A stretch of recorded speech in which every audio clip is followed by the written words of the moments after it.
சத்யா. உங்க நீளமான கூந்தலுக்கு காரணம்? சந்தியா. காலையில் எழுந்தவுடன் ஷாம்பு போட்டு கழுவுவேன், மாலையில் எண்ணெய் வைப்பேன். சத்யா. அப்ப இரவில்? சந்தியா. ரொம்ப தொல்லையா இருந்தா கலட்டி ஆணில மாட்டிடுவேன். தனா. என் பையனுக்கு சந்திரயான்னு பேர் வச்சது தப்பா போச்சு. மனா.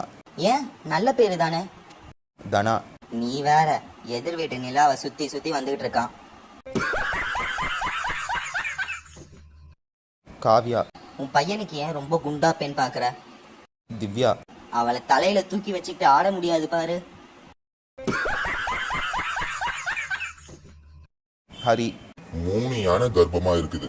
அதுல ஒண்ணுக்கு 12ஆம் மாசம், இன்னொன்னுக்கு 16ஆம் மாசம், கடைசியா இருக்க யானைக்கு 20 மாசம். இதுல எந்த யானை முதல்ல குட்டி போடும்? மாரி. கடைசியானதான். ஹரி. தப்பு. எதுவுமே முதல்ல குட்டியை போடாது, எல்லாமே யானை குட்டி தான் போடும். வாகினி. எதுக்குதான் எது இனாம் கொடுக்கறதுன்னு விவஸ்தை இல்லாம போச்சு. ராகினி.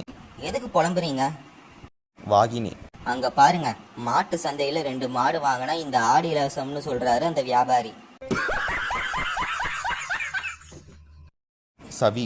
என் மாமியார நல்ல பழி வாங்கிட்டேன். கவி. எப்படி? சவி. செல்போன் கேட்டாங்க, வாங்கி கொடுத்து அதை ரிங்டோன் லொல் லொல்னு வச்சு செட் பண்ணிட்டேன்.